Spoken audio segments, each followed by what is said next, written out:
Hello everyone, Mr. Yi here, and today we're gonna take a look at Barcelona's 2-0 away victory to Sevilla in the Ramon Sanchez Pizjuan Stadium. No doubt, this is a victory that is worthy of a small celebration. Koeman surprised a good number of us by starting with a 3-1-4-2 formation.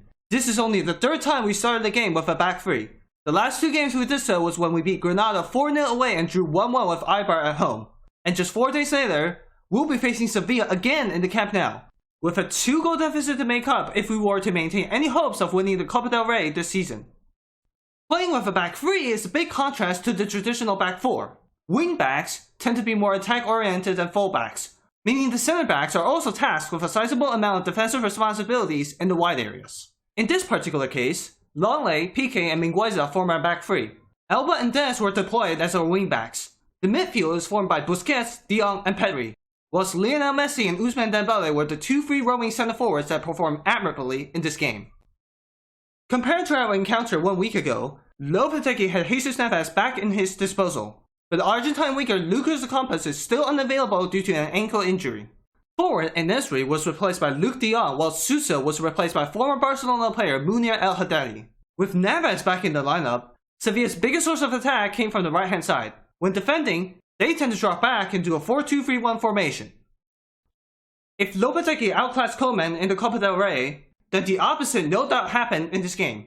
Luke de Jong's presence was almost completely neutralized by Piqué, who won 5 hero duels and prevented the Dutchman from unleashing any sort of attempt towards the Barcelona goal, whilst Munir and Papu Gomez also lost their sense of the game due to Barcelona's aggressive pressing.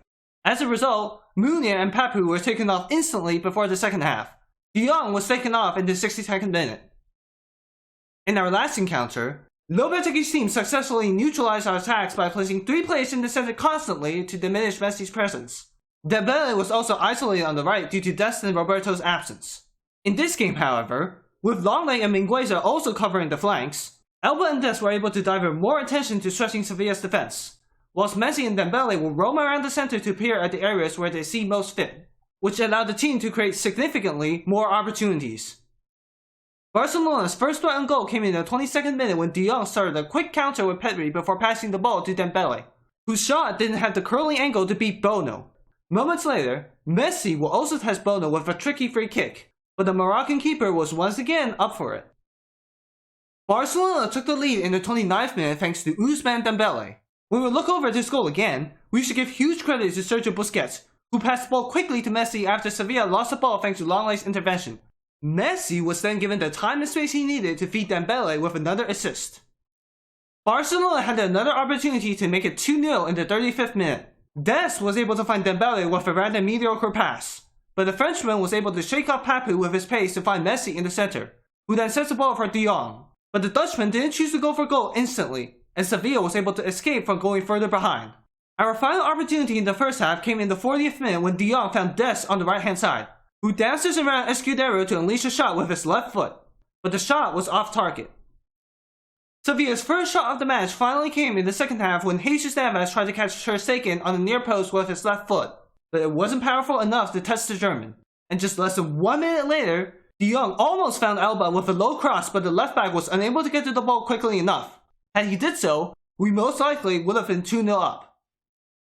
We could have made it 2-0 earlier again in the 59th minute when Alba's cross somehow managed to land to Dest, whose cannon shot was denied by the post. Shortly afterwards, Dembele once again found Messi after a fantastic turn, but Messi's shot was surprisingly off target. We finally sealed the game 5 minutes from time when our talisman scored after playing a clever 1-2 with our youngster Moriba. With this victory, we once again strengthened our foothold in the Champions League zone. The downside is 2 of our key players, Pedri and Araujo, both had to be subbed due to injuries. Without these 2 players, our chances of the Copa del Rey will be placed further into question. But at the same time, we should give a big round of applause to our youngster Ilax Moriba, who played an admirable game with his determination and understanding with Messi. He will no doubt be given more minutes throughout this season, and hopefully, be promoted next season should he prove himself worthy enough. This victory will no doubt provide a morale boost to our encounter with Sevilla again on Wednesday. But be reminded we need to score at least 2 goals to keep ourselves in the tie, assuming we can shut down Sevilla at the same time. But whether we advance or not, this game can serve as a good basis for the future if we were to adopt a different setup from our traditional 4-3-3 formation, because this game can definitely compete as one of the best games we have played so far this season. So please leave your thoughts and suggestions in the comment section down below. I'll do my best to respond and improve myself. Thank you for watching. I need you to listen,